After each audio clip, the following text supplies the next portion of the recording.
புங்குடுதீவு வித்தியா கொலை வழக்கின் மரண தண்டனை கைதி மர்மமான முறையில் உயிர் மாய்ப்பு. யாழ்ப்பாண சிறைச்சாலைக்குள் அரங்கேறிய சம்பவம். முன்னாள் அமைச்சர் விமல் வீரவன்ச தலங்கம காவல் நிலையத்தில் சற்று முன் முன்னிலை சிறையில் அடைக்கப்படுவாரா? 2029 அனுரகுமார திசாநாயக்கவுக்கு தான் வெற்றி, யாராலும் தடுக்கவே முடியாது அடித்து கூறிய முக்கிய புள்ளி. மாகாண சபை தேர்தலில் தோத்துவிடுவோம் என்ற பயத்தால் பிற்போடும் அனுர அரசு, நாமல் ராஜபக்ச கொந்தளிப்பு. 22 மாடுகள் கிளிநொச்சியில் மூச்சு மூட்ட கடத்தப்பட்ட சம்பவம், அதிரடியாக சுற்றி வளைத்து வாகனத்துக்குள் ஏறிய போலீசார். பல வழக்கில் தொடர்புடைய பசில் ராஜபக்சவை 7 மெண்டால் இலங்கைக்கு கூட்டி வாருங்கள், பார்க்கலாம். நாமல் ராஜபக்சவுக்கு பிரதி அமைச்சர் சவால். கல்வி பொதுத்தராதர சாதாரணதர பரீட்சை பெறுபவர்கள் குறித்து சமூக ஊடகங்களில் பரவும் செய்திகள் குறித்து சற்று முன் அதிரடி அறிவிப்பு. பெட்ரோலை மனைவிக்கு ஊற்றி தீ வைத்த சம்பவம், கணவன் அதிர்ச்சி வாக்குமூலம். தாஜூதீன் கொலை வழக்கில் விசாரணைக்கு உட்படுத்தப்பட்ட மஹிந்த ராஜபக்சவின் வீடு கோப் குழுவில் அம்பலமான சர்ச்சைகள்.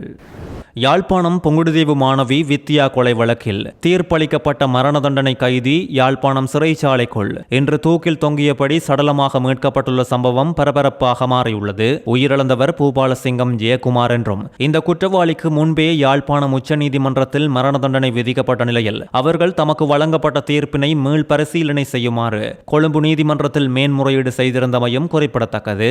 அதையடுத்து கொழும்பு நீதிமன்றமும் குறித்த தீர்ப்பினை உறுதி செய்ததோடு அதன் பின்னர் இந்த தீர்ப்பை வாசிப்பதற்காக அவர்களை யாழ்ப்பாணம் உயர் நீதிமன்றில் இன்றைய தினம் முன்னிலைப்படுத்த வேண்டிய தேவை வந்துள்ளது. ஆகவே நேற்று அவர்கள் யாழ்ப்பாணம் சிறைச்சாலைக்கு கொண்டுவரப்பட்ட நிலையில் குறித்த கைதி இன்று அதிகாலையில் தூக்கில் தொங்கிய நிலையில் சடலமாக மீட்கப்பட்டுள்ளார். சம்பவம் குறித்து போலீசார் விசாரணைகளை மேற்கொண்டு வருவதோடு 2015 ஆண்டு மே மாதம் 13 புங்குடுதீவு மாணவி சிவலோகநாதன் வித்தியா கூட்டுப்பாலியல் துன்புறுத்தலுக்கு உள்ளாக்கப்பட்டு படுகொலை செய்யப்பட்டிருந்தார். இந்த நிலையில் பல வருடமாக தொடரும் இந்த வழக்கில் 2017 ஆண்டு யாழ்ப்பாணம் மேல் நீதிமன்றம் 7 பேருக்கு மரண தண்டனையை விதித்ததோடு இந்த தண்டனையை மேன்முறையீட்டு நீதிமன்றமும் மேல் நீதிமன்றமும் உறுதி செய்தமையும் குறிப்பிட வேண்டியது.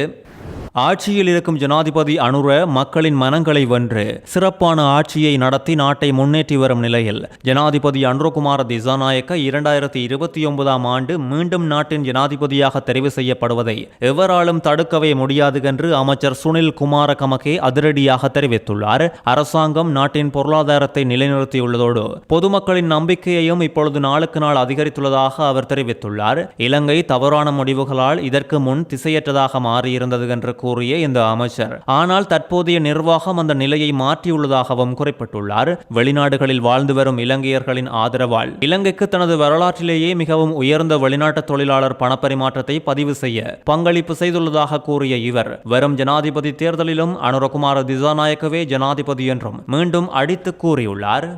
முன்னாள் அமைச்சர் விமல் வீரவன்ச சற்று முன் தலங்கம காவல் நிலையத்தில் முன்னிலையாகியுள்ளார். போர் வீரர்கள் நினைவு அஞ்சலிக்கான ஒத்திகையை குழுவாக வந்து குழப்ப பார்த்ததோடு காவல்துறைக்கு இடையூறு விளைவித்ததாக கூறப்படும் சம்பவம் குறித்து வாக்குமூலம் கொடுக்கவே விமல் வீரவன்ச காவல் நிலையத்தில் முன்னிலையாகியுள்ளார். தான் வாக்குமூலம் கொடுக்க வரும்போது கைது செய்யப்பட வாய்ப்பிருப்பதாக விமல் வீரவன்ச தொலைக்காட்சி நேர்காணல் ஒன்றில் இந்த வாரம் தெரிவித்திருந்தமையும் குறிப்பிடத்தக்கது.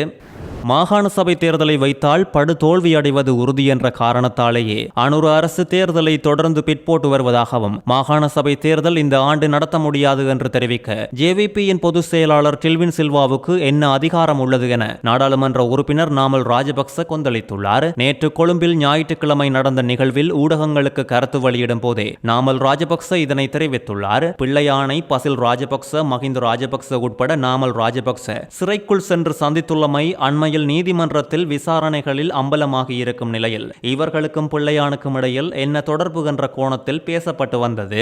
இந்த நிலையில் 2018 மற்றும் 2019 ஆண்டு காலப்பகுதிகளில் மட்டக்களப்பு சிறையில் இருந்த பிள்ளையானை நாங்கள் சந்திக்க சென்றது உண்மைதான் என்றும், 2015 மற்றும் 2018 ஆண்டுகளில் அவர் எமது கட்சியோடு கூட்டணி அமைத்து தேர்தல்களில் போட்டியிட்டதால் தான் அவரை நாங்கள் சிறைக்குள் சந்தித்தோம் என்றும் நாமல் ராஜபக்ச தெரிவித்துள்ளார். குற்றப்புலனாய்வு பிரிவினர் பிள்ளையானை நாங்கள் சந்திக்க சென்றமையை அறிவதற்கு பிரான்சுக்கு செல்ல வேண்டிய தேவை எதுவும் இல்லை. மட்டக்களப்பு சிறைச்சாலைக்கு சென்று பதிவு புத்தகத்தை ஆராய்ந்திருந்தால் அதில் இருந்து தகவல்களை பெற்றுக் கொண்டிருக்கலாம் என்றும் இவர் வெளிப்படுத்தியுள்ளார். உயிர்த்த ஞாயிறு குண்டு தாக்குதல் குறித்து ஜனாதிபதி அனுர அரசு மீது குற்றச்சாட்டுகளை முன்வைக்க பார்க்கின்றது. குண்டு தாக்குதல்கள் குறித்து அனுர அரசு எடுக்கும் சகல விசாரணைகளுக்கும் முழுமையான ஒத்துழைப்பு நாங்கள் கொடுப்போம். மாகாண சபை தேர்தலை வைத்தால் அரசு படு தோல்வியடைவது உறுதி என்ற காரணத்தினாலேயே அனுர அரசு தேர்தலை தொடர்ந்து பிற்போட்டு வருகின்றது என்று கூறிய நாமல் ராஜபக்ச மாகாண சபை தேர்தலை தேர்தலை இந்த ஆண்டு நடத்த முடியாது என சொல்ல ஜேவிபியின் பொதுச் செயலாளர் டில்வின் சில்வாவுக்கு என்ன அதிகாரம் உள்ளது என்றும் கேட்டுள்ளார். மாகாண சபை தேர்தலை எப்போது நடத்த வேண்டும் என்று ஜேவிபியின் கட்சி தலைமையகம் தீர்மானிக்குமாயின் சுயாதீன தேர்தல்கள் ஆணைக்குழு எதற்கு என்றும் 2029 ஆண்டு ஜனாதிபதி தேர்தலையும் இந்த அரசு நடத்துமா என்பது சந்தேகத்திற்கிடமாக உள்ளது என்றும் கொந்தளித்துள்ளார்.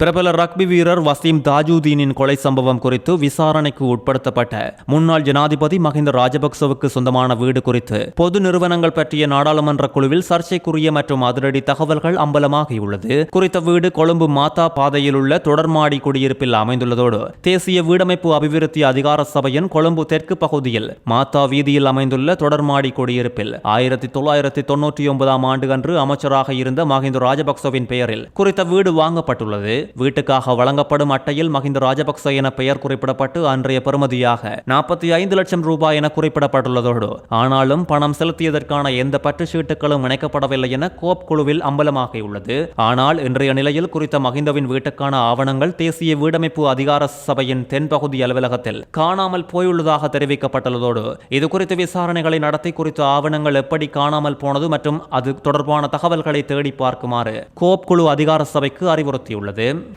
ஜனாதிபதி அனுர தலைகீழாக நின்றாலும் டாலரின் பெறுமதி கூடுவதை தடுத்து நிறுத்தவே முடியாது என்றும் இந்த அரசாங்கத்தை வீட்டுக்கு அனுப்பும் போராட்டத்தை கம்பகவில் இருந்து ஆரம்பிப்போம் என்றும் ஸ்ரீலங்கா சுதந்திர கட்சியின் தேசிய அமைப்பாளரும் பாராளுமன்ற உறுப்பினருமான சாமர சம்பத் திசாநாயக்க அதிரடியாக தெரிவித்துள்ளார். நேற்று பொய்யையும் களவையும் ஒன்றாக தோற்கடிப்போம் எனும் தொனிப்பொருளில் கூட்டு எதிர்க்கட்சி கம்பகா ஜா இலவில் நடத்திய மாநாட்டில் கலந்து பேசிய நேரமே இவ்வாறு தெரிவித்துள்ளார். இலங்கையின் பொருளாதாரம் வீழ்ச்சியடைந்து டாலரின் பெறுமதி பாரிய அளவில் அதிகரிக்கும் என நான் கடந்த பிப்ரவரி மாதத்தில் சொல்லியிருந்தேன். அதேபோல எரிவாயு தட்டுப்பாடு உண்டாகும் என கடந்த மார்ச் மாதம் கூறியிருந்தேன். அதேபோல விலை அதிகரிக்கப்பட்டுள்ளது. அதனால் டாலரின் பெறுமதி மேலும் அதிகரிக்கும். ஜனாதிபதி தலைகீழாகவே நின்றாலும் இதனை தடுக்கவே முடியாது. ஏனென்றால் இவர்களுக்கு நாட்டை நிர்வகிக்க தெரியவில்லை என்றும் சாமர சம்பத் தெரிவித்துள்ளார். ஊழல் மோசடியை இல்லாமலாக்குவதாக கூறியே அனுர அரசு ஆட்சிக்கு வந்தார்கள். தற்போது வாகனங்களுக்கான வரி அதிகரிப்பின் மூலம் பாரிய மோசடி இடம்பெற்றிருக்கின்றது. வரி அதிகரிப்பு முன்னர் ஜனாதிபதி தனக்கு தேவையானவர்களுக்கு அது குறித்து அனைத்து தகவல்களையும் வழங்கிவிட்டு எதுவும் தெரியாது போன்று இருக்கின்றார். அதனால் தான் வாகனங்களுக்கான வரி அதிகரிப்பு வர்த்தமானி வெளிவருவதற்கு ஒரு நாளைக்கு முன்னர் 4000 வாகனங்களுக்கு வங்கிக் கடன் பற்றுப்பத்திரம் திறக்கப்பட்டிருக்கின்றது. ஜனாதிபதி உள்ளிட்ட சிலருக்கு கொமிஷன் இந்த வாகனங்கள் மூலம் வருகின்றதாக கூறிய சாமர சம்பத் இதனால் நாட்டுக்கு கிடைக்க வேண்டிய பணம் பெலவத்தை கணக்குக்கு செல்வதை இடமளிக்க முடியாது. அதனால் டாலரின் பெறுமதி மேலும் மேலும் அதிகரிக்கும். அதனையும் தவிர்க்க முடியாது என்றும் கூறியுள்ளார். யாழ்ப்பாணத்திற்கு கிளிநொச்சியில் இருந்து சட்டவிரோதமாக கடத்தி செல்லப்பட்ட 22 மாடுகளை கிளிநொச்சி போலீசார் மீட்டுள்ளதோடு சம்பவத்தோடு சம்பந்தப்பட்ட சந்தேக நபர் ஒருவரையும் போலீசார் அதிரடியாக சுற்றி வளைத்து கைது செய்துள்ளனர். 22 மாடுகளை கிளிநொச்சி முட்கொம்பன் என்ற இடத்திலிருந்து உரிய அனுமதி பத்திரம் இல்லாது பார ஊர்தி ஒன்றில் மறைத்து யாழ்ப்பாணத்துக்கு கொண்டு சென்றதோடு முகமாலை பகுதியில் மாவட்ட குற்றத்தடுப்பு போலீஸ் பிரிவினர் நடத்திய சோதனையில் குறித்த பாரவூர்தி பரிசோதனைக்கு உட்படுத்தப்பட்டுள்ளது. வாகனத்தில் மறைத்து கொண்டு செல்லப்பட்ட 22 மாடுகளும் மீட்கப்பட்டுள்ளதோடு சம்பவத்தோடு தொடர்புடைய பார ஊர்தி சாரதி போலீசாரால் கைது செய்யப்பட்டுள்ளார். மஹிந்தவின் மனைவி சிரந்தி ராஜபக்சவுக்கு சொந்தமான காலிடன் பாலர் பாடசாலை இருக்கும் மாளிகாவத்தை தொடர்மாடி குடியிருப்பு கட்டடத்தை குறைந்த விலைக்கு குத்தகைக்கு வாங்கியதில் இலங்கை அரசாங்கத்துக்கு பல லட்சத்துக்கும் மேல் நட்டத்தை ஏற்படுத்தியுள்ளதாக கோப் குழுவில் அம்பலமாகியுள்ளது. தேசிய வீடமைப்பு அதிகார சபைக்கு சொந்தமான இந்த கட்டடத்தின் 65 எண் கட்டடம் 1999 ஆண்டு முதல் குத்தகைக்கு வாங்கப்பட்டுள்ளதோடு அன்று ஒரு மாதத்துக்கான கட்டணமாக 3000 ரூபாய் மட்டுமே அறவிடப்பட்டுள்ளது. குறித்த காலிடன் பாலர் பாடசாலை லாப நோக்கமற்ற சேவை நோக்கத்தில் நடத்தி செல்வதாக தெரிவித்தே குறைந்த விலைக்கு குறித்த கட்டடம் வாங்கப்பட்டுள்ளதோடு ஆனாலும் காலிடன் பாலர் பாடசாலை கட்டணம் அறவிடப்படும் தனியார் பாலர் பாடசாலை என்பதோடு தேசிய வீடமைப்பு அபிவிருத்தி அதிகார சபைக்கு அவ்வாறான ஒரு ஒப்பந்தத்தில் கட்டடத்தை கொடுக்க முடியாது என்றும் ஆனால் சேவை நோக்கத்தை கருத்தில் கொண்டு குறித்த பகுதியினரும் ஒரு ஒப்பந்தத்தில் கைச்சாத்திட்டுள்ளனர். அரசாங்க கட்டடத்தை உடைத்து திருத்தி அமைத்தல் சட்டவிரோத செயல் என்றும் அதற்கு இதுவரை எவ்வித நடவடிக்கையும் எடுக்கப்படவில்லை என்றும் இப்பொழுது அம்பலமாகியுள்ளது. கோப் குழுவில் குறித்த காலிடன் பாலர் பாடசாலை யாருடைய பெயரில் உள்ளது என கேட்ட போதும் தேசிய வீடமைப்பு அதிகார சபை அதிகாரிகள் பெயரை சொல்ல தயங்கியதாக தெரிய வந்துள்ளது. குறித்த அதிகாரிகள் ஆவணங்கள் ஏதும் கொண்டுவரவில்லை என தெரிவித்துள்ளதோடு குறித்த மோசடி தொடர்பில் விசாரணைகள் நடத்தப்படும் என கோப் குழு தலைவர் தெரிவித்துள்ளார்.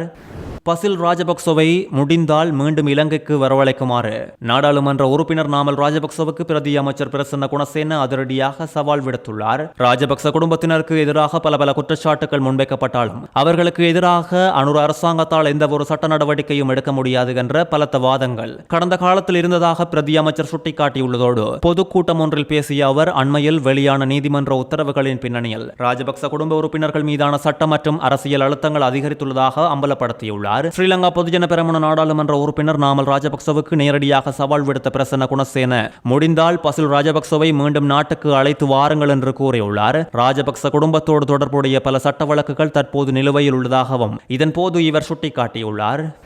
2025 ஆண்டுக்கான கல்வி பொதுத்தராதர சாதாரணதர பரீட்சை பெறுபவர்கள் குறித்து சமூக ஊடகங்களில் வரும் செய்திகள் முற்றிலும் பொய் என்று இப்பொழுது தெரிவிக்கப்பட்டுள்ளது. ஆனாலும் சாதாரணதர பரீட்சை பெறுபவர்கள் எதிர்வரும் ஜூன் மாதத்தின் நடுப்பகுதிக்குள் வெளிவர வாய்ப்புள்ளதாக பரீட்சைகள் திணைக்களத்தின் அதிகாரி ஒருவர் வெளிப்படுத்தியுள்ளதோடு 2025 ஆண்டுக்கான சாதாரணதர பரீட்சைகள் கடந்த பிப்ரவரி மாதம் 17ஆம் தேதி முதல் 26ஆம் தேதி வரை நடந்துள்ளதும் குறிப்பிட வேண்டியது.